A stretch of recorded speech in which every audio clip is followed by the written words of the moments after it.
Esse é o Move On Cast, onde decisões são escritas por quem sabe ter um futuro de progresso. Ou melhor, Fernando, você que é o rei das decisões, aqui o futuro é escrito por quem sabe decidir. É isso? Se não souber decidir, não tem nem futuro, né? O futuro já era, é passado projetado para o futuro. Então tem que aprender a decidir, não é? E hoje nós temos um convidado, especial. Uma pessoa encantadora, extraordinária, me divertiu, alegrou meu dia, espantou a gripe, que vai embora. Genésio Couto, Lemos Couto. Eu sempre precisei essa pergunta. Sensacional. Carreira... No topo. Carreira no topo. Ele vai falar muito, Gabriel vai falar muito, mas antes a gente tem que mostrar o nosso patrocinador, a Pod Academy. Hello, Tan Jardim. Tamo junto aqui sempre, junto com você, nessa empresa maravilhosa e que está educando ciência de dados no Brasil. Tamo junto aí. E, obviamente, a nossa querida Move On, que é o patrocinador oficial aqui de todo o nosso trabalho. Aliás, os donos do nosso trabalho, Move On Cast aqui. Vamos lá? Vamos lá, Genésio Lemos Couto, ele que é conselheiro consultivo, tem esse projeto maravilhoso de carreira no topo. Já quero saber, eu como pesquisador acadêmico, fiquei sabendo aqui que tem uma certa polêmica com a história do filho do meio. Ele é autor, ele tem muita experiência com risco, análise, parte financeira, tomada de decisão, gestão de pessoas, e me falou algo que me marcou, porque você sabe, né, Fê? Sou estudante de teologia, a fé como capacidade de servir. Genésio, que jornada maravilhosa, que honra. Uma grande alegria tê-lo conosco. Muito obrigado, Gabriel. Meu amigo Fernando, muito obrigado. Tamo junto. Por essa oportunidade aqui, estar com vocês. Já pressenti que isso aqui tá parecendo um cofre cheio de valores. Olha só. É uma honra, estar com você aqui diante. Tem um projeto com você, futuro. Futuro não, bem próximo, viu? Estamos chegando. Já a gente chega lá. E não vai contar porque é segredo. Não mas pode, não pode dar contar. spoiler. Não pode. Estamos juntos. É um grande prazer ter você aqui, Genésio. Eu, desde o primeiro dia que eu te conheci, acho que muita gente vai falar isso, mas eu falo o que eu quiser porque eu acho que eu falo o que eu sinto. Tá certo. A sua alegria me contagia o tempo todo, né? Então, assim, qualquer lugar, qualquer visão que eu tive de você, a primeira coisa que vem de dentro de mim, assim, é uma alegria. Opa, né? Que legal. E isso você deve ser reconhecido por isso, você está sempre sorrindo, você que é capoeirista, você que é piadista, você que é de RH, finanças, você que é viajante, 15 países, você que é um cara completo, assim, um cara do bem. A gente foi almoçar aquele dia, foi muito bom a gente se encontrar para falar um pouco da conexão dos nossos trabalhos, que são bem complementares, né? E eu inspiro muito em você, assim, nessa alegria. Eu me fiquei mais feliz depois que eu te conheci. Então, obrigado. Muito obrigado por estar aqui com a gente. É responsabilidade muito grande você botar esse peso aí. Mas, olha, outro dia eu encontrei com uma pessoa no aeroporto, pessoa muito querida, e perguntou: Genésio, você não fica velho, não? O que é que você faz? Eu digo sacanear os outros e rir. Mas, na verdade, sacanear os outros foi para dar uma pitada mesmo, para deixar incomodado. Mas não, é sorrir e isso faz bem. E você espantar os males, né? Que tá dentro de você. Ninguém tem culpa do que você acordou mal, acordou bem. Você tem que botar o pé, olhar, tiver um sol, aí fica melhor ainda. E aqui, Gabriel falou aqui de decisão com você, não sei o quê, mas na hora me veio logo um episódio sobre decisão. Eu tinha estava numa reunião e um colega veio, ainda tinha aquele ritual de vir alguém do cafezinho e servir na mesa de reunião de diretoria o café. E a menina perguntou: o senhor quer com açúcar ou sem açúcar? Ele fez: tenho que decidir agora, não pode ser depois, não. Então o cara que tem medo de decidir até se vai botar o açúcar ou algodão no café. Eu digo: olha, eu como gente que gosta de desenvolver gente, aquilo foi um gatilho para mim, eu vou trabalhar aquilo. Claro que eu estou exagerando, mas as pessoas se bati muito, porque a pior decisão é aquela que não se toma. Então, Que por tenho trás que disso trabalhar. já é uma decisão, Já né? é Não uma tomar a decisão. decisão. Olha só, aí você é profundo, exatamente. Não tomar uma decisão, aprendi essa. Olha só, ó, isso dá um episódio, viu? Mas você sabe que, né, Genésio, a gente fala, a gente bate bastante papo, assim, tal, e decisão é uma coisa que foi surgindo pra mim, né? Mas, assim, eu também não entendi o que era tomar decisão, parecia que era só em momentos específicos, né? Até esse processo for crescendo na minha cabeça e todo esse trabalho de decidologia surgir, que é, gente, a gente toma decisão, né? O tempo todo, as 35 mil microdecisões por dia que Harvard aponta, né? No estudo de Harvard, 35 mil, ou seja, qualquer coisa, até a mão aqui, onde a gente põe a mão é uma decisão nossa. Se ela é consciente ou não, é outro problema. Se ela é próspera ou reativa, é outra questão. Mas a gente está o tempo todo, às vezes você põe a mão assim, com sinal de gratidão. Às vezes você põe a mão assim, com raiva da pessoa. E você nem percebe a sua mão mexendo. Né? Verdade. É uma coisa incrível. Então, como eu gosto muito do autoconhecimento, eu percebi que decisão é o espelho de como a gente funciona. Né? Então, se eu olhar para as minhas decisões, eu me conheço. É meu espelho. Né? Porque assim, você fala assim, quero conhecer meu ser. Não, mano, não é pra nós. O ser você sente e tal, imagina, mas conhecer o seu ser é bem complexo, porque você está falando de uma coisa espiritual, de fé e tudo mais. Mas conhecer a sua humanidade, decisão é o melhor espelho. Né? Então, é isso que traz para mim esse lugar de decisões, porque assim, tudo que eu penso, sinto e faço são minhas decisões. Mas tô levando... Vamos voltar a brincar aqui. Vamos voltar a brincar porque é gostoso. É gostoso. Você já me fez viajar aqui. Muita coisa aqui já passou em minha cabeça aqui. Você fala de decisão o tempo todo no Carreira do Topo, né? Você fala sobre valores, você fala sobre milhões de temas corporativos. Mas a minha primeira pergunta para você não vai ser no corporativo, assim. Capoeira. É capoeira? Capoeira. Como começou? E por quê? Qual a idade, onde você estava? É interessante. Eu sou filho caçula de 6 irmãos, né? 6 homens e uma mulher. E um terceiro irmão era o que eu me identificava mais, e ele comigo, porque parecia que eu era um filho dele pela distância, 14 anos. E ele foi o único que ficou com meu pai, tinha um negócio. E esse negócio, todos os filhos passaram, exceto minha irmã. Trabalhavam até se formar. E ele disse ao meu pai, não é comigo isso tudo, eu vou ficar aqui. Ele não está mais entre nós. Gildo Alfinete, mestre Gildo Alfinete. E Gildo começou a me levar para capoeira. Me levar para capoeira no Pelourinho, um lugar que é pura diversidade, onde naquela época o Pelourinho não tinha sido restaurado, era entregue ao tráfico de droga, vamos dizer, não era tão pesada como hoje, de prostituta, de tudo que é promíscuo estava vivendo ali. E eu comecei a jogar capoeira com aquilo. Ele me botou para jogar capoeira, só que ele, antes da capoeira, ele chamava hoje grandes mestres para me treinar em casa, que ele não queria que eu fosse cru. Então comecei a treinar capoeira com 8 anos de idade. E como eu não sei, meu pai dizia que eu era resto de parição, porque todos meus irmãos são altos, eu sou pequenininho. Mas aí ele fez resto de parição, já não tinha quase nada para fazer. Saiu um pingo, ele saiu desse tamanho. Ele dizia assim. Meu pai dizia isso. E aí, resultado, meu apelido veio, Genésio meio quilo, porque eu era pequeno. Só que eu não sabia. Eu fui para capoeira. E meu apelido ficou esse, porque todos nós da capoeira tem. E quem botou o apelido de Gildo Alfinete foi Tom Zé, o cantor e compositor Tom Zé. Eu muito com ele na academia de capoeira. E depois encontro Antônio Pitanga, que fez Pagador de Promessa, onde ele jogava capoeira. Antônio Pitanga é o esposo, é o pai de Camila Pitanga, né? Então, ele frequentava a nossa casa. Então, a gente vivia uma diversidade já.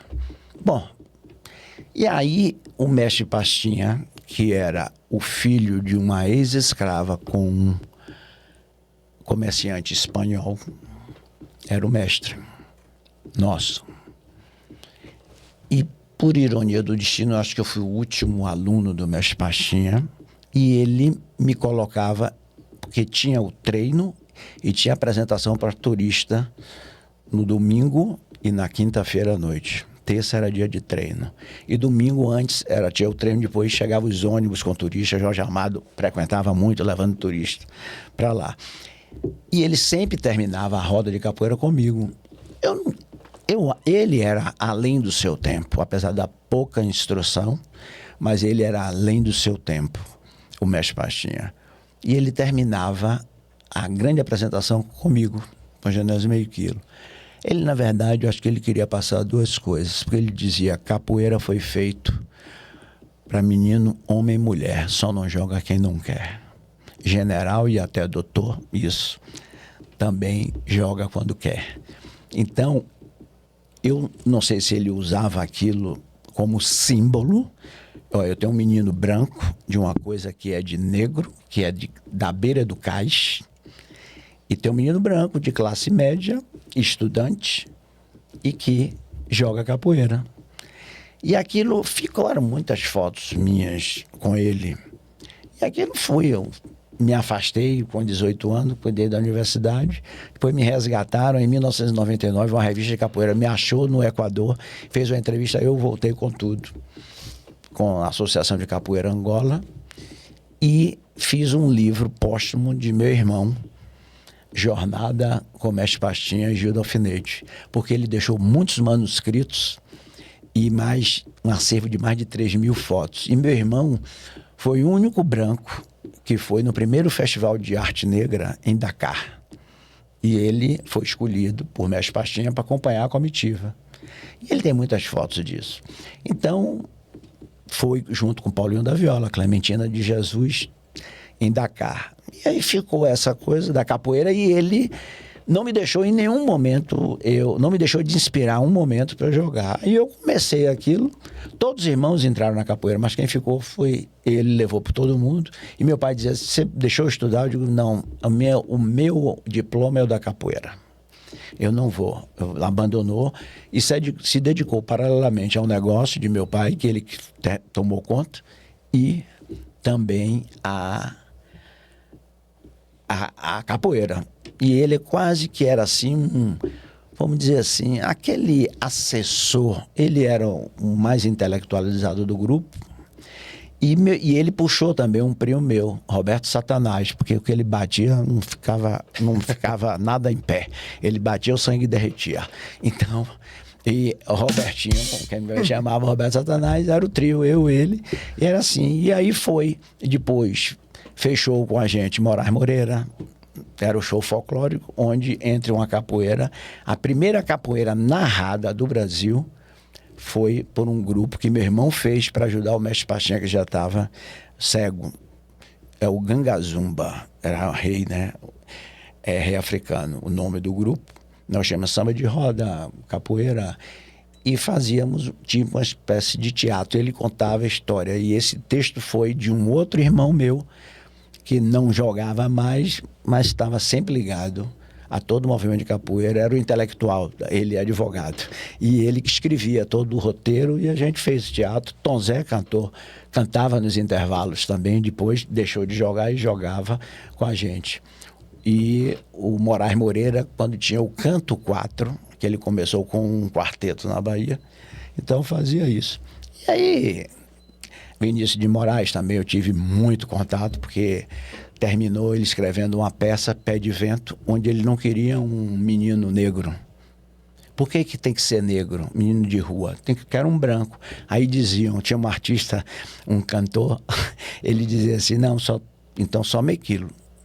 Aí eu tive contato com o Toquinho e com o Vinícius na casa dele, quando ele morava em Itapuã. Então essa foi a história da capoeira, assim, resumindo grandemente, ou rapidamente. E ela nunca mais saiu de mim. E com o livro, eu lancei o livro na Roda da Paz, que meu irmão criou. Roda da Paz vem os capoeiristas do mundo inteiro no Pelourinho, na última terça-feira do ano. E eu lancei o livro na Casa de Capoeira Angola, esse livro, E esse livro foi doado às instituições de capoeira que meu irmão frequentava para vender e a renda ficar para eles. A família bancou esse livro aí. Mas você joga até hoje capoeira? Eu jogo, treino, treino para uma vez por ano jogar na ladeira do Pelourinho com os mestres, tá? Os mestres de capoeira. Nunca aceitei ser chamado de mestre. E uma mestra de capoeira aqui em São Paulo, ela me apresentou, ela veio da Bahia, está fazendo um mestrado na USP, mestra Janja, e ela fazendo um curso aqui social extensivo da USP, um doutorado, e ela botou uma academia no Butantã.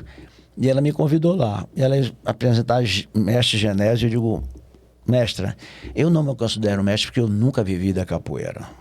Ela aí fez, quem designa quem é mestre não é você, é a sociedade e a comunidade. Uau. E a nossa comunidade considera você. Ah, viu? A emoção Emocionou. A outra pergunta eu nem vou fazer. O quanto é importante pra você a capoeira? Acabou, né? Tá aí. Tá aí, é a sua vida. Me talhou, né? Que lindo. Me desculpe. Me talhou na diversidade e no conviver com pessoas humildes, olhando de um para o outro. E meu pai também dava era assim, porque meu irmão trazia os capoeiristas, almoçava com a gente, jantava com a gente em casa, tudo. Então, quer dizer, quando as pessoas falam consciência negra, chega até me dói, né?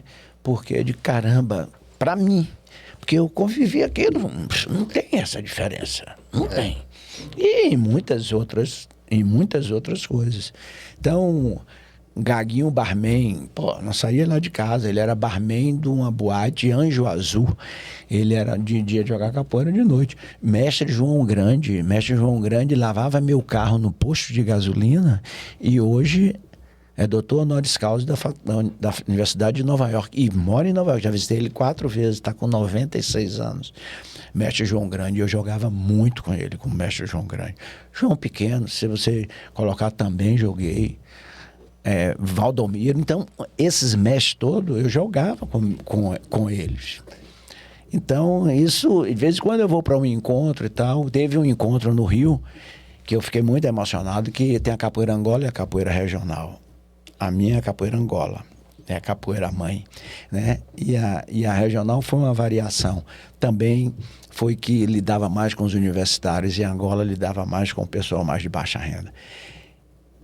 E o mestre Camisa me convidou para botar o pé na Calçada da Fama, que ele tem uma chácara imensa dedicada à capoeira, a ensinar. Foi uma honra tremenda. Eu fui botar o meu pé e a parte do meu irmão foi póstumo somente a cruz e a foto dele. Nossa senhora. Eu acho que vou te dar uma ideia aqui, viu? Capoeira no Topo. Outro canal. Boa. Capoeira no Topo. Sabe Carreira e capoeira no topo. Não pode ter. Esse canal é maravilhoso. Eu tinha um sonho, quer dizer, eu disse assim, quando eu que eu terminar minha vida executiva, eu vou abrir uma casa na Bahia, onde vou juntar a intelectualidade, livraria, um barzinho, claro, que não pode deixar de ter, e um espaço bem legal como folclore. E de dia eu abro para algum mestre para ensinar capoeira. Eu tinha mas os desvios, né, eu queria terminar assim, mas aí vem a vida profissional, eu vou me adaptar a isso, essa vida e tal, e cadê o outro lado? Então eu tinha essa Acho que tá na hora de fazer, essa pretensão, né? Tá na hora de fazer, de alguma forma, não precisa ser nessa forma, pelo menos um podcast Capoeira no Topo, que não existe, né? Para mostrar todos os encantos, porque você está falando de uma história da capoeira. Se eu te perguntar mais sobre capoeira, você vai começar a falar do significado da capoeira. Exatamente. Aí é capoeira no topo mesmo. Mas eu acho que eu tomei bastante tempo. Mas vamos falar de carreira. Vamos falar de carreira agora. O que é interessante é que o grande propósito do Movoncast é como os humanos constroem o seu sucesso na sua jornada pessoal, profissional. Eu desfilei quase 2 décadas em escola de samba, então quando você traz esse brilho nos olhos, falando da capoeira, eu vivi isso no carnaval. Olha E uma só. coisa é você desfilar aqui em São Paulo, outra coisa é desfilar no Rio, como eu desfilei no Salgueiro, sendo cristão. Eu sou um estudante de teologia, de 6 anos pra cá, eu resolvi seguir alguns outros caminhos. Só que hoje, profissionalmente, Fernando, as pessoas falam muito sobre propósito. Ah, propósito é ser intencional, propósito é você ter um grande objetivo. Por tudo que você viveu, Genésio, até por esse projeto maravilhoso da carreira no topo, o que significa um profissional ter um propósito aplicável? Não só uma missão, visão, valores escrita numa parede ou numa bio de Instagram. Olha, primeiro que eu acho que banalizaram a palavra propósito. Tá? Primeiro ponto, tudo é propósito. E propósito é mutável. Eu tinha um propósito. No dia que eu estava 10 anos no Equador. E disseram assim, e veio lá e disse: você quer ir para Angola? Porque eu pedi para sair do Equador, eu tinha 10 anos no Equador. Digo, acho que já deu tempo, precisa vir um outro para vir e dar um passo adiante. E aí vai para Angola. Eu digo, caramba, capoeira Angola, meu irmão foi para a África, Dakar. Aquilo bateu em mim assim, eu digo, pô, eu vou. E meu propósito é deixar um legado da capacitação, porque foi no pós-guerra. E o drive era, temos que capacitar o angolano para recuperar a orientação da empresa. E aí eu vou para Angola de forma lúdica, quebrei a cara. Angola não queria coisa lúdica lá. Ele queria recuperar os 30 anos que estava em guerra. Ele queria a transferência de conhecimento. E aí a primeira coisa, eu disse, pronto, o meu propósito aqui vai ser essa transferência de conhecimento. Primeira coisa que eu tive a oportunidade de fazer foi um fórum de recrutamento que tem o poema da grande figura angolana, Agostinho Neto, Havemos de Voltar. Eu, na Inglaterra, fiz um fórum de recrutamento, Havemos de Voltar. O angolano que teve condição, saiu do país para estudar na Europa, Havemos de Voltar. O Odebrecht trazia ele de volta com emprego garantido, passagem, tudo. O sucesso foi ótimo. Aí eu fiz um em Portugal. Até a Folha de São Paulo, na época, deu essa cobertura. Havemos de voltar para o mundo, mas não só para Angola, para todos os países da América Latina. Foi em Barcelona, perdão. Deu 2.000 currículos na crise de 2006, que estava vindo a crise mundial. E a gente estava com obra na América Latina inteira. Eu digo, quem sabe se agora essas pessoas que vieram aqui na aventura e para estudar e trabalhar paralelamente enquanto estuda, eu vou levar esse cidadão de volta para o Peru, para o Equador, para a República Dominicana. Eu era, nessa época, o VP de Recursos Humanos da América Latina e Angola, exceto o Brasil.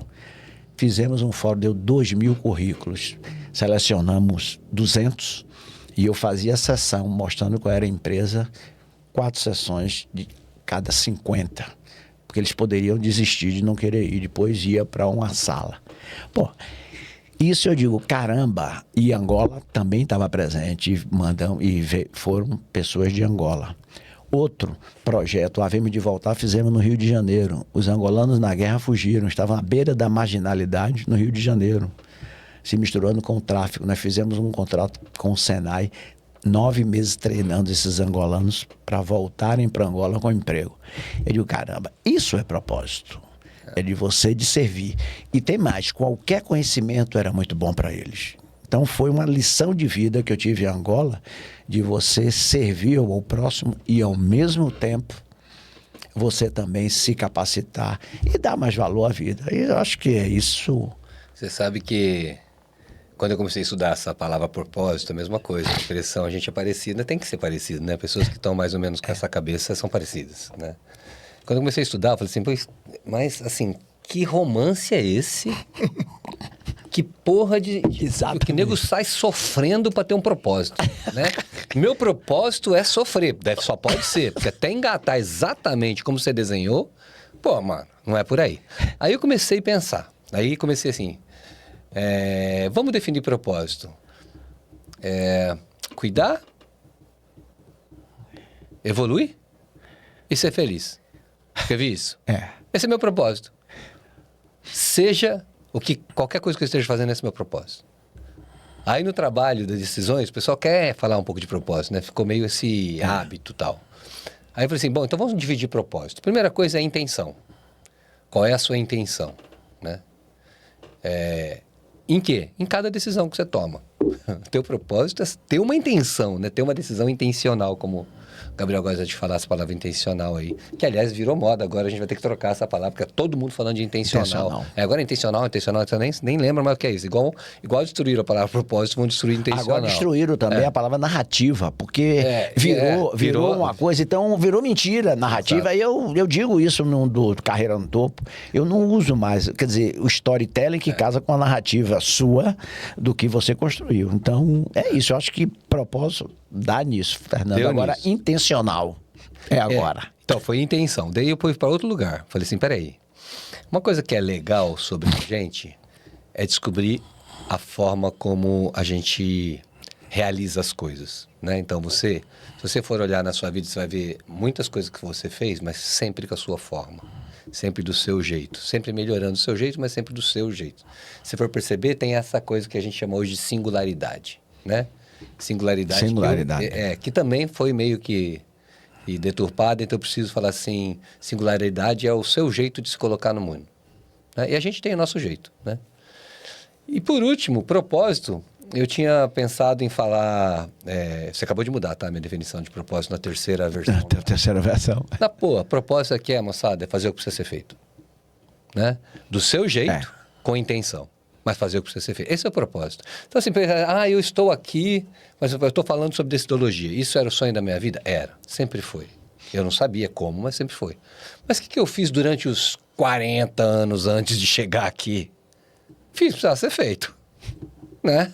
Aos trancos e barrancos, né? Se eu ia trabalhar para fazer modelagem estatística, eu ia fazer modelagem estatística. Se eu era visto como gestor de crédito, eu ia ser gestor de crédito.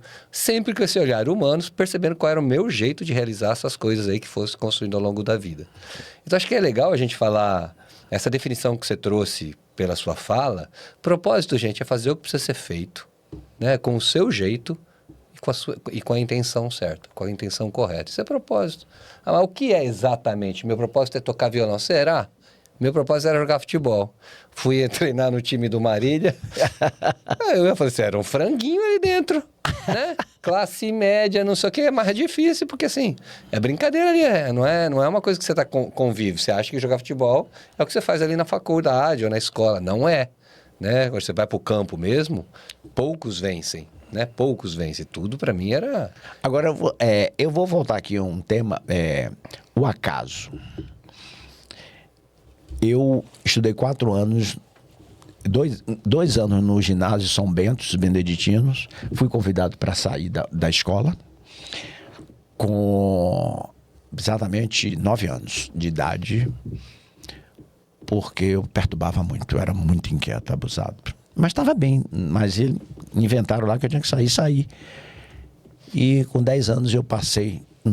Antigamente tinha um tal de exame de admissão, muito antigamente. Para você entrar na boa escola, tinha que fazer o exame de admissão para sair do básico para o ginásio. E eu passei em primeiro lugar. E aí peguei o boletim, saí de minha casa com 10 anos, fui esfregar na cara do diretor, do padre lá, que eu tinha passado. Bom, fiquei 4 anos salesiano. E depois não tinha o colegial no salesiano. Nós preparamos e os padres disseram, a instituição salesiana disse que não tinha condição de botar. Nós trabalhamos 1 ano com gincana para aparelhar a escola, nossa turma toda, porque eu não queria deixar a escola. E fizemos isso. E no 2º ano científico, eu estava com esse movimento, mas não era o líder desse movimento. Eu aprendia muito. Mas nós tínhamos sessões de evangelho de tarde. E eu me destacava muito nas sessões de evangelho. E o padre diretor, na época, convidou para eu tomar conta, ser o líder da pastoral da juventude universitária, sem ser universitária em Salvador. Isso começou a me dar um aprendizado, né, de convivência com pessoas, inclusive, mais velhas do que eu. E eu vou para Angola, quebrei a cara, como disse, o pessoal não queria nada lúdico, esqueci. chega um padre salesiano e diz assim, os meninos da lixeira, tinha uma feira chamada Roque Santeira, que se passava em Angola, era a maior feira do mundo a céu aberto. Se os meninos estão fazendo capoeira, será que a Odebrecht poderia nos ajudar a trazer um mestre do Brasil para cá? Aí o diretor de construção fez, não, padre Tisso, Genésio é mestre de capoeira. Ai... Mas ele não vai. Digo, vamos falar com ele. Digo, eu vou. Agora eu só posso domingo de noite. Eu chego lá, tinha 35 garotos. O birimbau era um rodo, pau de rodo com um arame, e a cabaça era uma lata de leite em pó. Uma vaqueta, que é o pauzinho, e a pedra, a moeda que fazia era uma pedra. Eu digo, meu Deus do céu. E saía som. Saía som. Quando eu entro, vejo na sala onde eles treinavam, tinha foto do meu irmão, foto minha com o mestre Pastinha, sem eles saberem. Porque... Aí eu disse, gente... Quem é essa aqui? É o mestre Pastinha com meio quilo. Você sabe quem é esse meio quilo? Sou eu. Os meninos não acreditavam. Eu digo, sou eu. Aí eu mostrava. Aí meu irmão lá, outros capoeiristas da Bahia, tudo lá, eles pesquisavam da internet. E eu passei a ensinar capoeira. Quantos anos depois, Genésio? De isso. Da foto pra esse fato? Da foto para esse eu tinha nessa foto 12 anos. E isso foi em 2003. Então, vamos dizer, já 12 anos, de 63 para 2003. Então, 37, 40 anos. Uau. Depois. E aí, eu digo, caramba. Aí eu... fizemos grupo de capoeira Dom Bosco, porque Dom Bosco é padroeiro dos salesianos. Isso aí foi ideia minha, eu puxei. Fizemos grupo de capoeira Dom Bosco, mandei fazer logotipo, desenho, mandei trazer da Bahia aí, calça branca, camisa branca para eles. Bom resultado, a turma virou 70 pessoas. Aí eu cheguei para a empresa e disse, olha, me ajude, porque eu trouxe berimbau, pandeiro, atabaque, bogô, tudo. E fizemos isso, a empresa patrocinou e trouxemos um mestre. Hoje, CD Bola, porque tem um mestre na Bahia chamado Bola 7, famosíssimo. Tem academia e tudo. E Bola, que era um garoto de 15 anos, mais forte, africano, forte mesmo, botou Bola 8, o nome dele. Ele se autodenominou Bola 8. Aí eu vim para o Brasil no Natal e tal, em Salvador. Bola 7, tem um menino em Angola que é Bola 8. Fale aí pra ele. Aí filmando ele, né? Ele disse, olha, Bola 8 não existe. Eu vou aí pra você furar sua bola e você vai ver que Bola 7 é o máximo da capoeira. Ah, o menino ficou louco. Não faça isso. Pede ele que não venha, não. Eu tiro meu... Aí tirou o 8 e ficou Bola. Hoje ele é contramestre de capoeira, vive disso em Angola, em Benguela. Então, é bem legal essa questão. E você vê, né? A religiosidade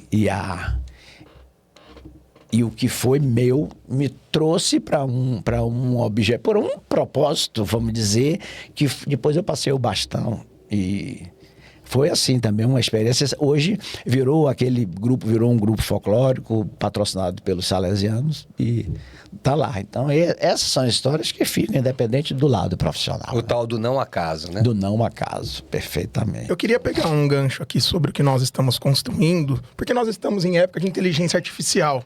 Acho que é um dos temas mais falados, né, Fernando? Recentemente você participou de um grande evento sobre IA, e um estudo que nos foi apresentado é que 60% das pessoas que utilizam inteligência artificial é para se relacionar. Inclusive, no Reino Unido tem um Ministério da Solidão, tem um estudo nos Estados Unidos que as pessoas estão cada vez mais se afastando das relações sociais pela sua experiência, por tudo que você viveu. O que está levando as pessoas se afastarem, terem essa dificuldade em se relacionar, e como que isso pode impactar no ambiente corporativo? Olha, eu previa isso na pandemia e eu ainda estava como executivo. Porque o isolamento das pessoas, aí começa a criar personagens. Eu criei 3 personagens para serem meu assistente. Um baseado em Peter Drucker, um baseado em Duda Mendonça, que eu estagiei com Duda Mendonça lá atrás, e ele terminou sendo o paraninfo da minha turma de administração. E um outro eu criei um personagem, filho de Duda Mendonça, design. Demiti todos os dois, porque eu criei e eu mesmo demiti eles, porque não me, principalmente o da última geração, que não era a geração Z, não, já era um milênio. Eu criei todo um milênio e ele não me entregava, o prazo dele sempre falhava.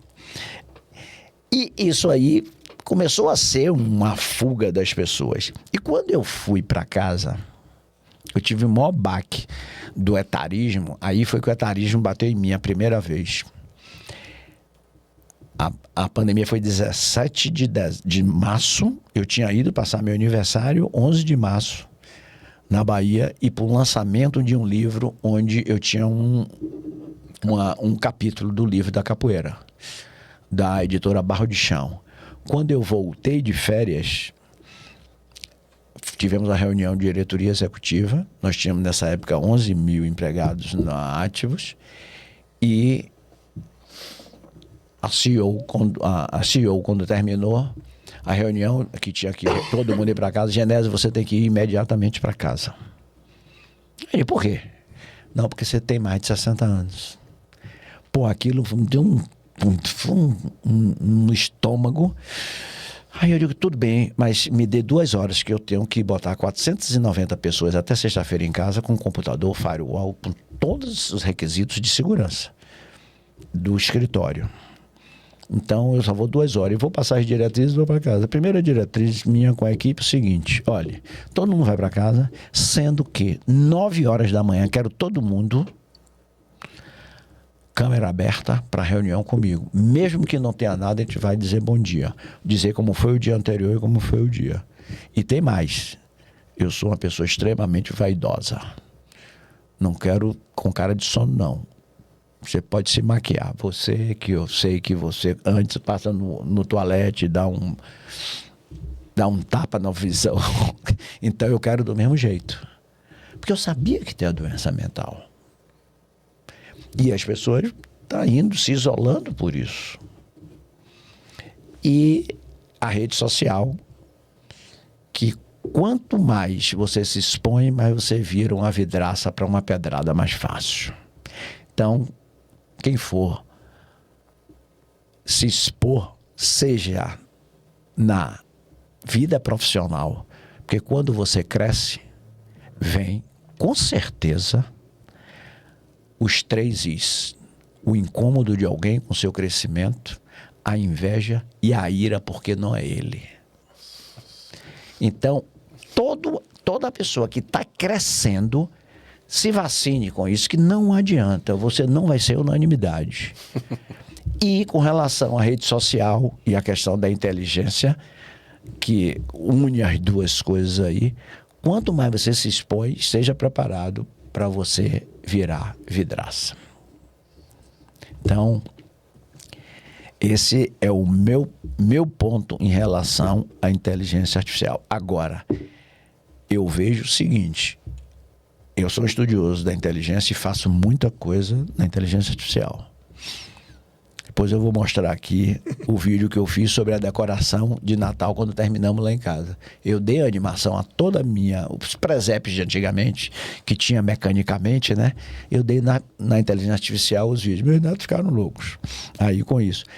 E quem mais aproveita é quem sabe orientar e não deixar pensar. Aí tem aquele líder que, eu mando, você faz. E tem um líder que convence a você do que fazer. É o líder, a diferença. Prompt.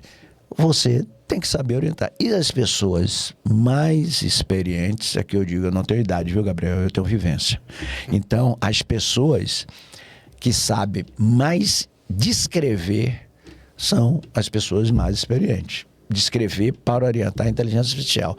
E essas aí terminam criando condições, que eu tenho exemplos, não posso dizer porque é uma pessoa conhecida, que briga com seu companheiro, que ela criou e chega a não sair de casa porque a pessoa ficou com ciúme que ela criou o personagem na internet. Nesse nível? Nesse nível. E Isso eu não sabia. Pois é. Nesse nível de loucura? Nesse nível de loucura. E tem mais, eu vou lhe dizer. O que eu criei, o personagem, o design, você entra num nível de discussão com ele que você, se não tiver consciente, você entra no bar. Sim. Aí Você entra. Eu fui dando corda pra ver e ele diz assim, você, com a sua idade, não queira mudar a minha cabeça porque você tem mais idade do que eu. Nesse jeito a discussão. Você é muito ansioso. Ó, não, eu não tô ansioso. Eu determinei um prazo. Eu gerei a discussão pra ver. Eu gerei mesmo Isso a discussão. foi com um agente de IA? Com um agente de IA que eu criei. E eu vou dando corda porque pra mim é uma vivência que eu tô vendo ali. Olha que loucura que chega o tipo. Tem muitas pessoas se relacionando. Vai, Esse isolamento, vamos dizer assim, porque assim, a gente virou só uma mente, é isso? Porque assim, esse isolamento físico, né, de toque, de ternura, de olhar, de matéria aqui, está sendo perdido, né? Que a gente está assim, virando uma mente ambulante, né? Porque os caras, muita gente, acho que até nem mais esporte faz, mais nada faz, só fica o tempo todo na mente ali. Né? E quando sai pra rua é mente com mente, não tem mais emoção, todo mundo cheio de ansiedade, todo mundo cheio de doenças de todos os tipos. Uma NR1 chegando, né? Uma NR1 chegando. Nós participamos na GV recentemente, uma pesquisa com o Engaja SA. E o professor selecionou alguns alunos, ele sabe que eu tenho essa busca por sentido no trabalho, até pelo que nós... Daqui a pouco você vai falar sobre o bootcamp, né? Bom. O ano passado foi pro ralo no Brasil 73 bilhões de reais com falta de engajamento. O colaborador perde 2 horas no dia por falta de motivação, porque ele não tem drive, que é o que você falou. A pessoa não consegue chegar num contexto e falar, a minha ideia era essa. Não, o que eles querem aqui é legado de capacitação. E infelizmente, Fernando, as empresas, elas estão pagando o preço, né? Porque se a pessoa não está numa cultura que ajuda ela a se capacitar, se ela não está numa cultura onde a pessoa consegue refletir, ela vira meio que efeito de manada. Infelizmente, nos últimos 12 meses, eles fizeram um estudo a nível Brasil, de cada 10 pessoas, 6 trocaram ou pensaram em trocar emprego, e o mais maluco, de cada 10, 9 saiu para ganhar menos. Olha, definitivamente existe uma reclamação em todos os níveis do apagão de mão de obra. Todos os níveis? Em todos os níveis.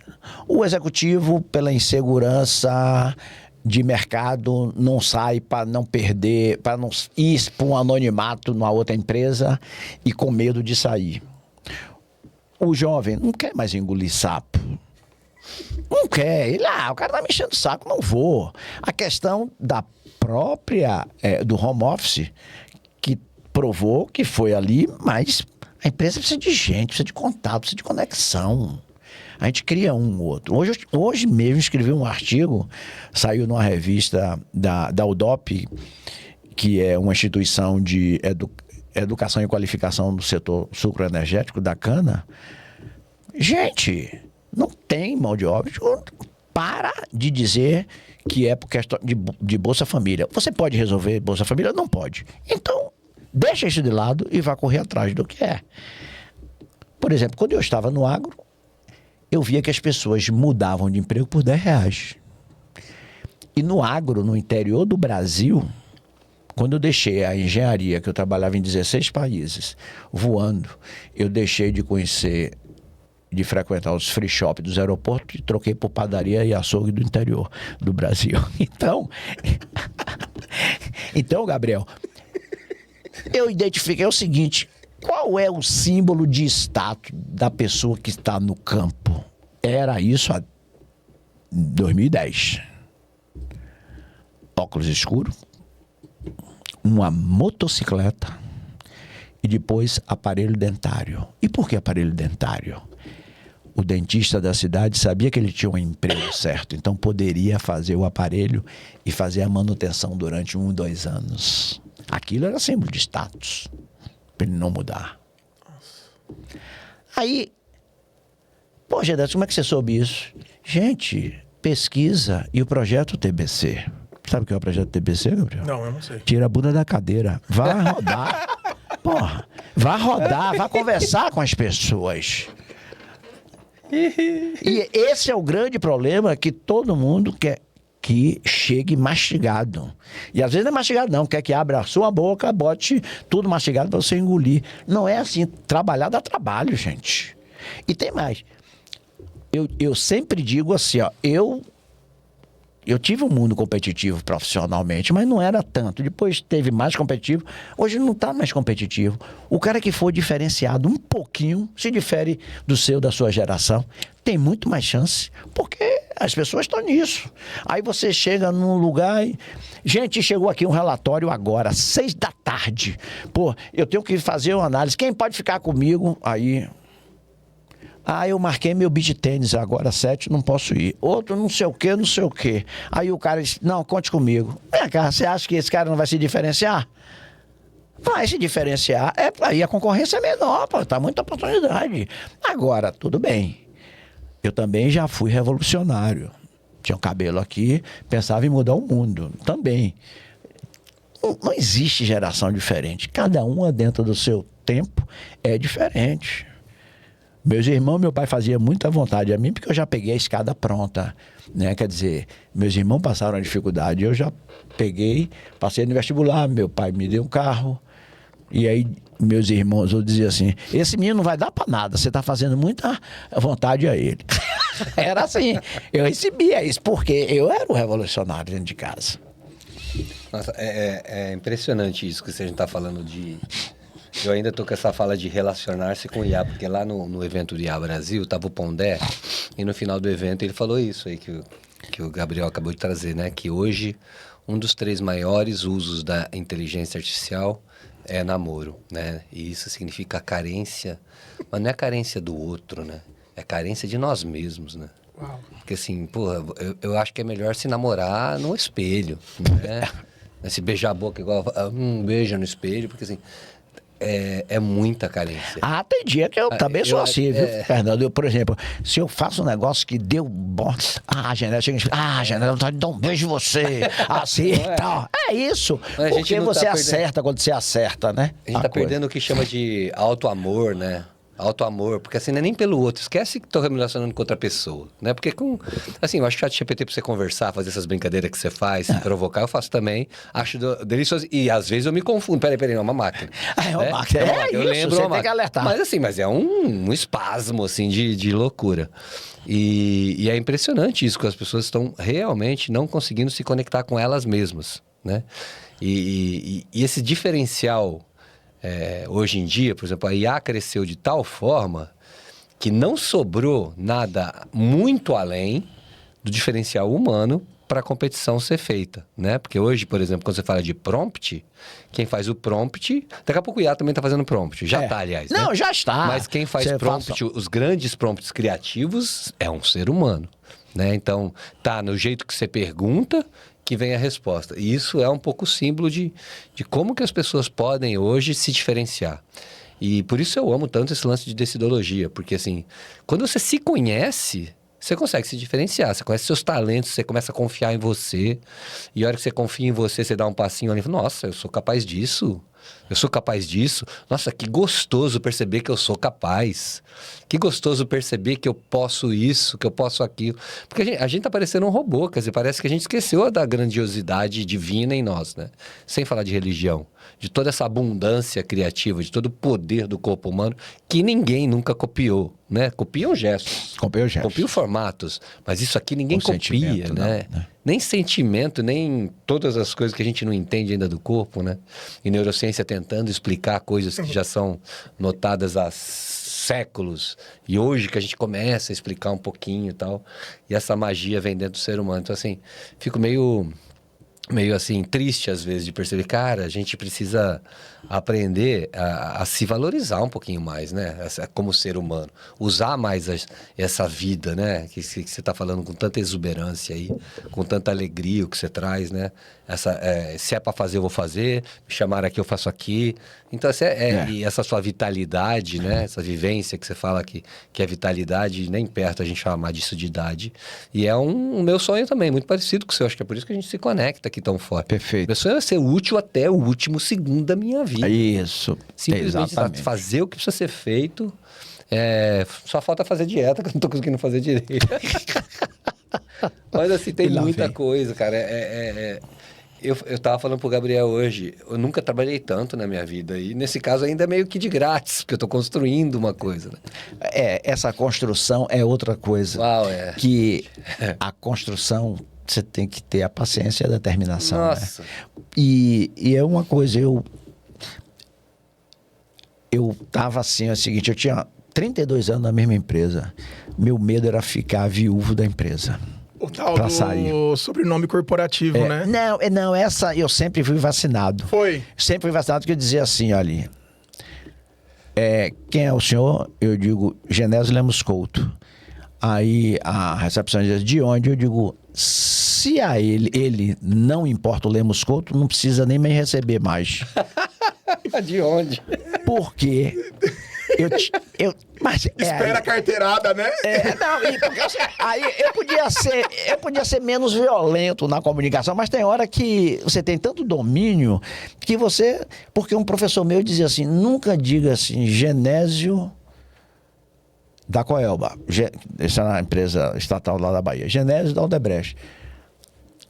Você pode não estar nela mais há algum tempo. Então, use o seu sobrenome. Se exigir, é Genésio Lemos Couto, que trabalha e tal em lugar. Pronto. Eu não tinha isso comigo. E uma coisa que é o mal dos executivos, que ele fica tão focado no seu trabalho que esquece que tem mundo lá fora. Outros, por prepotência, acham que ele não precisa se relacionar com ninguém porque ele tem na porta diretor, CEO, o que for. É a prepotência humana. Então, uma coisa que eu sempre trouxe na minha vida executiva. Digo, olha, para minha assistente eu dizia, você não sou eu. Não responda por mim. A minha sala só tem porta por uma simples convenção da engenharia. Quis falar comigo, me diga quem é. E entra. Exato. Porque é o seguinte, quantas pessoas bateram na minha porta e todas elas, se fosse vendedor, consultor, o que fosse externo, eu falava. E eu sempre aprendi que às vezes o líder não é o seu líder do crachá. O líder é aquele que você confia e pode trocar ideias com ele. E eu tinha muito disso. Muitos, uma pela cadeira de recursos humanos, todo mundo queria me ouvir. E outros que para mim não era perda de tempo. Tá, eu não posso agora, mas daqui a pouco eu vou até lá. E às vezes ia buscar a pessoa bora. Tem quanto tempo de experiência corporativa? Para começar. 32 na mesma empresa e 10 anos em outras empresas. Nós percebemos pelos movimentos de troca, de comunicação, de eventos, que essa visão sobre o conselheiro está crescendo muito. Cursos para ser conselheiro. Tem conselheiros e conselheiros, são coisas que eu converso muito com o Fernando. Eu tive o privilégio de estar no Fórum Muvon, entrevistei 33 pessoas numa troca muito legal. 35 falava da sumidade que ele é na questão do crédito. Toda vez ele deixa simples, né? Crédito é uma relação de confiança. Ele consegue aterrissar de uma maneira muito intencional, mas intencional de verdade, não só o falado. O que traz para a empresa ter um conselheiro consultivo de verdade, na sua opinião? Fazer você a refletir. Muitas vezes, a pessoa quer um conselheiro para lhe chamar Genésio de seu, por exemplo. O cara é um expoente, como vários outros. Não estou falando de Genésio de brincadeira, mas tem um expoente, eu vou contratar aquele como conselheiro que eu quero estar. Satisfação dele, vaidade de ter ele na empresa. Outros quer conselheiro a depender do momento que sua empresa esteja necessitando. Pode ter um de finanças, um de pessoas, um de gestão como um todo. E você puxa para ser conselheiro. E outra coisa, conselheiro, quem determina ou diz diretamente o que fazer é o conselheiro de administração, porque o seu CPF está ali. E o conselheiro consultivo não. O conselheiro consultivo, você tem que chamar ele à reflexão. Porque se você der o caminho das pedras de imediato, ele não vai errar nunca. Ele vai chegar, não, quem me disse foi o conselheiro para fazer desse jeito. Então você tem que se preservar. E quem foi da operação como você foi, é muito comum você querer fazer. E você não pode fazer isso. Sim. E eu tinha esse cacuete inicialmente. O presidente de um conselho uma vez me orientou, disse, olha, você está querendo fazer muito, não é essa a intenção. Vamos chamar as pessoas para reflexão, para ele refletir e fazer isso. E eu uso muito a palavra o seguinte, eu quero fazer uma contribuição com você, Gabriel. É uma contribuição, não é crítica, não é orientação e nem dizer o que é. É uma contribuição, porque uma contribuição você aceita ou não. Você vai refletir, acho que você tem razão, vou legar, vou fazer. É uma contribuição, você tem o direito de também não aceitar e não tem que me dar satisfação. E o conselheiro não ficar magoado porque não foi. É esse. Você pode fazer uma contribuição. Às vezes o conselheiro dá vontade de ser lá e dar um tapão no pé do vidro do cidadão porque ele não está prestando atenção ou não tomou nada. Mas esse também, como todo ciclo de carreira, você tem que se adaptar. E hoje, a palavra do momento é adaptabilidade. É o que você tem. Adaptabilidade é talvez o maior poder humano, né? É o maior poder humano. Bem, você pode se adaptar sem ser submisso, porque também é um... Não, adaptabilidade no real sentido da palavra. No real. Não copiabilidade. Isso. É você se adaptar ao ambiente e você ver como tem. Eu tenho falado lá com o pessoal do... Lembra que eu dou aula lá pro grupo de conselheiros? Do conselheiro, né? isso. E... quando eu somos colegas também porque agora não chamam mais, né? O professor é o expert no tema. Então, temos o que é expert eu sou aqui. Professor de porra nenhuma, né? A gente é provocador, que é o que eu adoro. Exato, provocador. Aí que eu ouço lá, não dormi à noite, não sei o quê. E às vezes você ouve umas perguntas, tipo, uma vez uma pessoa fez uma pergunta, mas assim, a gente tá fazendo um trabalho com decisões com você aqui e tal, mas assim, eu não entendi muito bem, porque não é a gente que toma, a gente é conselheiro, a gente não toma decisão. Então, esse é o nível de desentendimento que é uma decisão. Né, de um conselheiro, inclusive. Então, eu falo assim, estava até propondo para o nosso amigo lá, um curso sobre decisões para todos os conselheiros, mas não um curso de uma aula, porque em uma aula ele pode não dormir à noite. E aí, essa pessoa que não dormiu à noite me contratou para ir para a empresa dela, fazer um trabalho com todos os líderes, né? E o resto que dormiu muito bem à noite, porque nem ouviu o que eu estava falando direito, né? Porque assim... é provocador entender decisões, é muito provocador, é muito difícil, não é simples entender como funcionam as decisões, é muito profundo. E por isso que eu amo tanto, porque cada dia eu percebo mais as minhas decisões. Então você vê o conselheiro cheio de vieses na mente, né? Como diz Harvard, 66%, 2/3 das decisões corporativas não nos levam ao melhor resultado, 2/3. Então você tem aí, em vez de ficar achando, nossa, mas 2/3... Não, olha só o potencial que você tem. 2/3 das decisões não são as melhores, né? Provada por estudos, depois agora saiu outro que era 95 são enviesadas, whatever. Mas assim, você perceber que você está fazendo uma pergunta no conselho para o chefe porque você tem interesses X. Está deixando de fazer a pergunta porque você está tentando manipular ele para tomar uma decisão que de alguma forma te deixa melhor na parada. Né? E conselheiro também tem isso, né? Um que não quer perder, só tem um conselho, é pouco, não dá dinheiro para mim. Então eu não posso sair desse conselho, não posso sair. O que ele vai fazer nos comentários dele durante o conselho para não sair?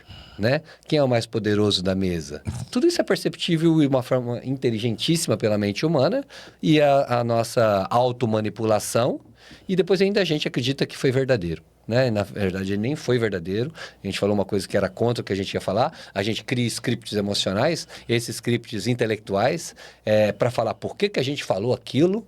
Né? Não, realmente, aquele cara tinha razão por causa disso. Cria coisas invisíveis e toma decisões desse jeito. Mega complexas, mega cheia de razões, mas fakes. Fakes porque tem viés. Né? Você só falou aquilo porque estava com medo de não ser chamado, ou porque você quis agradar tal pessoa. ou porque você não tem experiência nesse assunto, então você queria já pular para o outro, seja o que for. Eu quantas vezes não me vi manipulando a reunião quando eu era chefe, para não entrar no lugar mais frágil meu, né? Quando eu pulava, eu falava, vai que ali, pulou isso aqui. Então, assim, tem muito disso. Então, entender sobre decisões para conselheiro, já que você está falando, é fundamental. É fundamental a gente perceber, olhar no espelho. Só que o que acontece, só para terminar essa palestrinha aqui, o que acontece? Eu olho no espelho, vejo que eu não sou tão bom quanto eu queria naquilo ali, né? Aí eu fico com vergonha de mim mesmo. Então eu prefiro não ver. E aí vem aquele bonequinho. Cheguei em São Francisco, tinha lá os bonequinhos, né? Que eu adoro, os macaquinhos, um assim, um assim, um assim. Aí eu perguntei assim... Nossa, mas várias lojas em São Francisco tem isso. Né? E eu perguntei, mas por que isso? Nem é daqui a origem. Os macaquinhos. Os 3 macaquinhos. Eu falei assim, não, é porque aqui, como a terra tem muito gay, né? Tem muito gay aqui. Não vi, não escutei, não sei de nada. Então as pessoas fazem isso para falar isso. Ficou um símbolo de São Francisco. Olha não vi, só. não olho, não falo de gay. Porque se falar, vai entrar numa crise aqui. Mudou que era de louco. Vegas, né? Ai, caramba. Que louco, né? Mal sabia que para ele que tava falando para um gay, né? Então, mais louco ainda. Assim, olha só, né? Então, hoje a gente ficou muito nisso, né? O que não me interessa, o que não sei o quê, eu não quero. O ser humano, ele tem uma necessidade, o Daniel Kahneman, né? Que também é um dos expoentes, prêmio Nobel de economia, da parte comportamental, no Rápido e Devagar. Ele fala que nós temos essa necessidade de viés de cultivo em ter uma associação com quem confirma aquilo que nós acreditamos. E o Daniel Goleman, ele diz que tem um prejuízo. As empresas nos Estados Unidos, elas gastam 6 bilhões de dólares em treinamentos. E quando vai subindo no pipeline, ele chama de doença do CEO. Porque quanto maior for o pipeline, tem uma tendência a você sentir essa solidão corporativa, o poder da caneta. E ele fala que alguns profissionais, eles tendem a se cercar de pessoas que confirmam o que ele acredita. Viés de confirmação. Ao invés de você ter alguém do lado... Alguém para combater ou fazer o contraponto dela. É o que você falou, uma expansão de perspectiva, porque como você vai enxergar diferente... O Fernando um dia deu um exemplo maravilhoso. Ele falou assim, Gabriel, você nunca vai conseguir enxergar suas costas.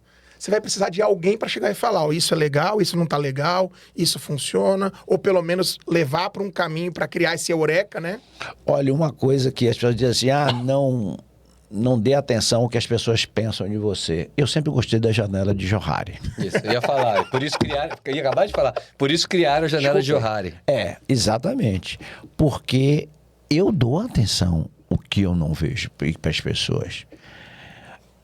Pode ser duas coisas. Uma que pode ser a vontade de não errar. E o segundo é que eu melhoro quando as pessoas... Expansão.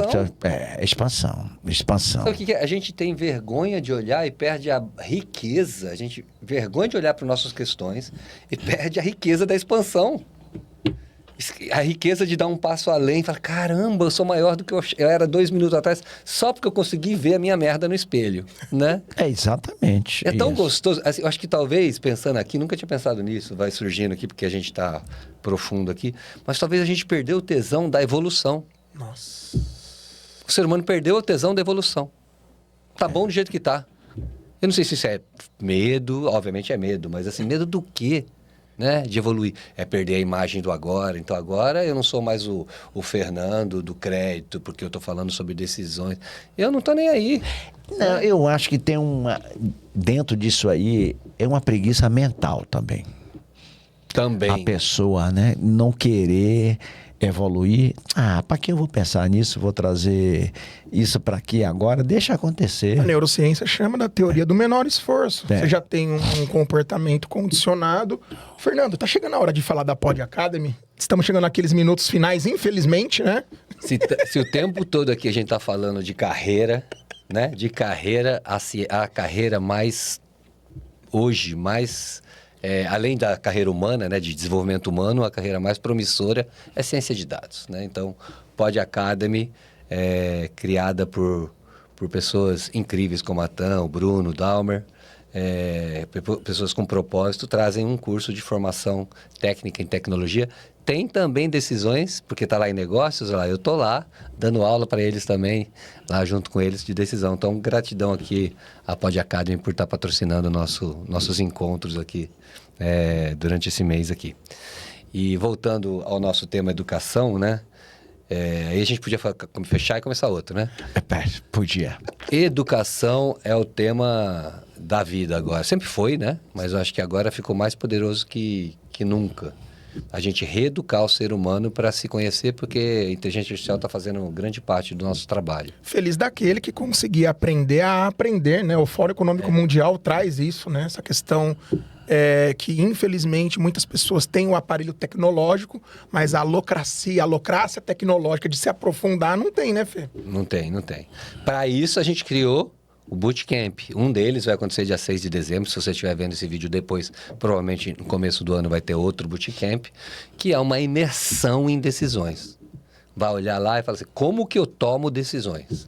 É óbvio que você nunca chega no infinito, mas você dá uma camadinha assim, ó. E no dia 6, né? Dia 6 de dezembro. Como Sábado. é que eu tomo decisões? O pensar, o sentir, o agir, como as decisões acontecem, os vieses, enfim, as teorias científicas por trás dessa brincadeira, para a gente poder ver que a gente se coloca no mundo com nossas decisões, né? Então, nossas decisões são espelhos de nós.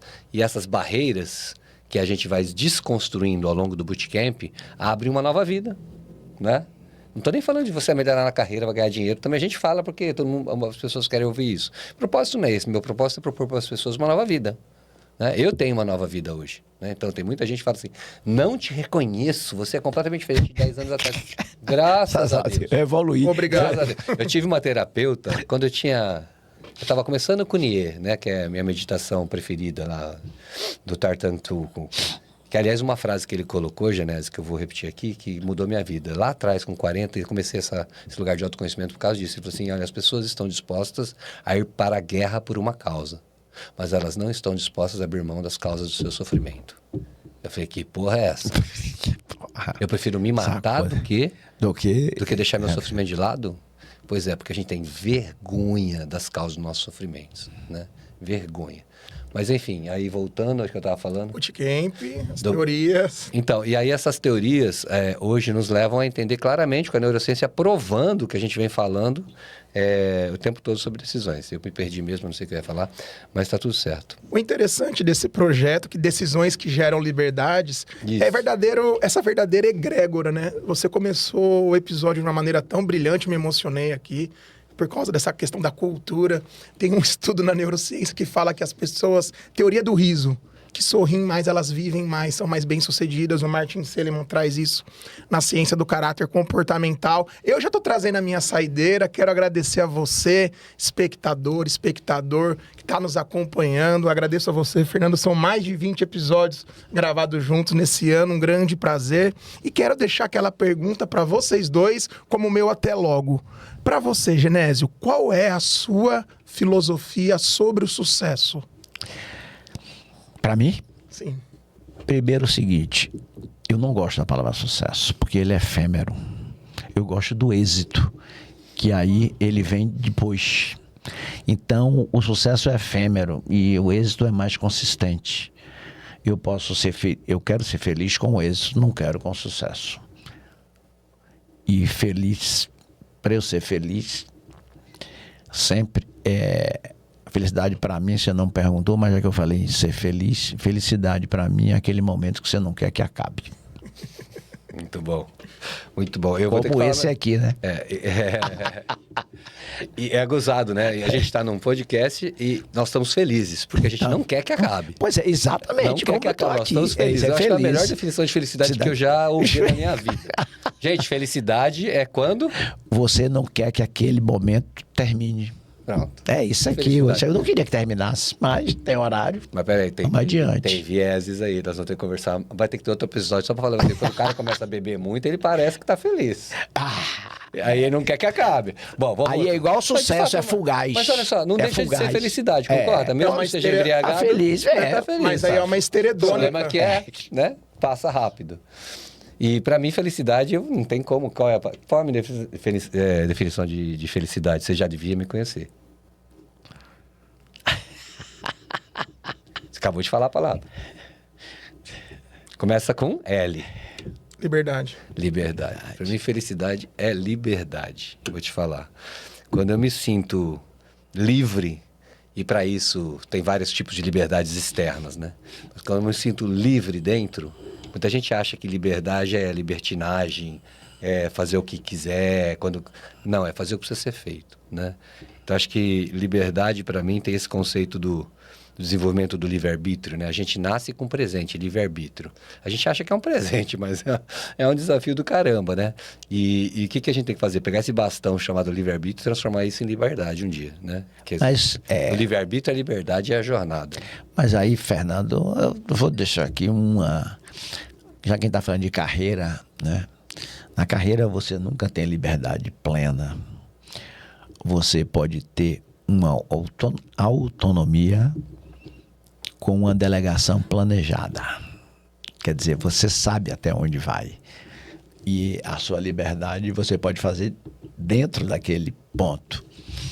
E o liberdade é você diz fazer o que você quer. Agora, isso é muito legal. Fazer o que precisa ser feito. E tem gente que tem a liberdade e não sabe o que fazer com ela também, né? E quando você falou, definiu liberdade, eu defino liberdade exatamente assim. Liberdade é você estar dentro de um espaço, com esse espaço eu mesmo. Eu tenho que estar livre fazendo aquilo, mesmo que fora de mim eu esteja preso ou sujeito a várias coisas que me impedem de chegar exatamente onde eu quero, né? Mas eu estou livre fazendo isso. Dentro de mim eu me sinto livre. Você definiu liberdade o tempo todo, porque a hora que você se emociona com tudo que você fez até hoje, para mim, você é uma pessoa livre, né? Cheia de restrições fora, não consegue fazer todo o impacto que gostaria, seja o que for. Você, para mim, é uma sensação que eu tenho, a sensação aqui, a sua alegria. Você me parece ser uma pessoa livre, porque você está seguindo a carreira que você quer, né? Fazendo o que você quiser. Aí mandaram você para outro lugar, você foi lá, se moldou, se adaptou. Isso. Então, liberdade e adaptabilidade, inclusive, estão no mesmo item do nossa teoria U. Da lá, teoria né? U, exatamente. Está lá, liberdade e adaptabilidade. Acho que demoramos para responder, né? Mas é uma pergunta provocativa. A doutora Carla Tiepo, nossa professora de neurociência na PUC, ela fala da teoria free will, que o livre-arbítrio ele é conquistado por poucos. Porque se eu tô no trânsito, ele começa a dar risada, eu tomo uma fechada, e aí eu quero xingar, porque você quer xingar. Aí ele fala, mas Gabriel, é uma decisão, é um sim sem medo, um não sem culpa? Banca se não xingar, conta até 10, a pessoa vai embora.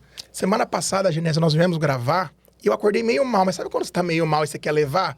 Eu subi a escada, minha voz sumiu. Não saía quase nada. Aí eu olhei assim pra ele, eu falei, como que eu vou viver isso? Você vai vivendo. Às vezes a gente precisa desses fatores higiênicos. Imagina uma pessoa que perde a visão. Fala, cara, nunca mais eu vou conseguir ver o Genésio, ver o Fernando, diferenciar o roxo do amarelo. Então, o que nós estamos vivenciando nesse ano de 2025...